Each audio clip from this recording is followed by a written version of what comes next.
রাতটা আসলে ভয়ঙ্কর হওয়ার কথা ছিল না, অন্তত তখন আমার তাই মনে হচ্ছিল।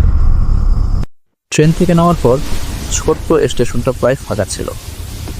বাতাসে ভেজা মাটির গন্ধ, দূরে কোথাও কুয়াশার ভেতর কুকুর ডাকছিল। আমার হাতে একটা পুরনো চিঠি ছিল, রোদ হয়ে যায় কাগজ, কাপা হাতে লেখা কয়েকটা লাইন। সেই চিঠিটাই আমাকে এই গ্রামে টেনে এনেছে।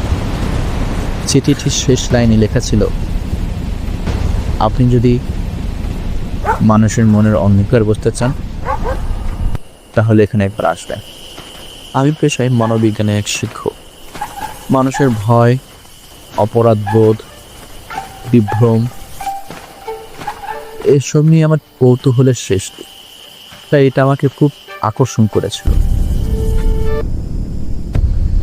গ্রামের লোকেরা বলল, রাস্তার শেষ মাথায় একটা পুরনো বাড়ি আছে, বহু বছর ধরে কেউ যায় না সেখানে। রাতে নাকি অদ্ভুত শব্দ শোনা যায়। তারা যখন বলছিল আমি লক্ষ্য করছিলাম, তাদের চোখে আতঙ্কের চেয়ে লজ্জা বেশি, যেন তারা কিছু একটা লুকিয়ে রাখছে। বাড়িটা যখন দেখছিলাম আমার মনে হলো এটা ভয়ের চেয়ে দুঃখের বেশি, খুবই দুঃখের জায়গা। ভাঙা বারান্দা, দেয়ালে শিলা, জানাল কাঠগুলো পচে গেছে। কিন্তু অদ্ভুত ব্যাপার, বাড়িটার সামনে দাঁড়াতে আমার মনে হলো আমি যেন এখানে আগে এসেছি, অথচ আমি নিশ্চিত এই গ্রামে আমি জীবনে কখনো আসি। ভেতরে ঢুকে একটা বিষয় লক্ষ্য করলাম, ঘরের বাতাসে একটা মৃদু গন্ধ আছে, পুরনো কাগজ আর ভেজা কাঠের গন্ধ। এই বাড়ি সম্পর্কে যে ঘটনা গ্রামের সবাই জানে, সেটা ঘটেছিল প্রায় 40 বছর আগে। তখন এখানে একটি পরিবার থাকত। এক রাতে তাদের সবাইকে মৃত অবস্থায় পাওয়া যায়। হত্যাকাণ্ডটি খুবই নিষ্ঠুরতম ছিল। পুলিশ নাকি বলেছিল কাজটা করেছে বাড়ির বড় ছেলে। আমি যখন এই তথ্যগুলো ভাবছিলাম তখন হঠাৎ বুঝলাম আমি ঘরের মাঝখানে দাঁড়িয়ে আছি অনেকক্ষণ ধরে, কিন্তু বাড়িটা অস্বাভাবিকভাবে নীরব, যেন কোথাও কোনো শব্দ নেই। ঠিক তখনই খুব হালকা একটা শব্দ পেলাম, কেউ যেন ধীরে ধীরে শ্বাস নিচ্ছে। শব্দটা আমার পেছন থেকে আসছে। আমি ঘুরে দাঁড়ালাম, কেউ ছিল না, কিন্তু মেঝেতে ধুলোর উপরে খালি পায়ের ছাপ, নতুন ছাপ।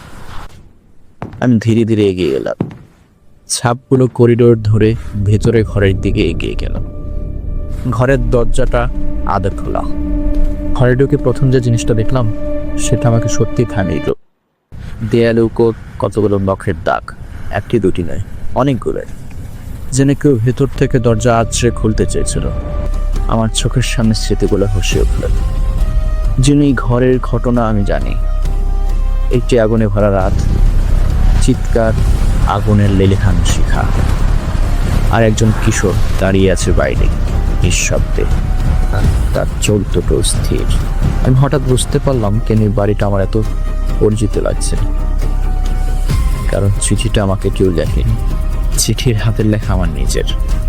আর সে ছেলেটা, সে তো আমি নিজেই। আমি নিজেই।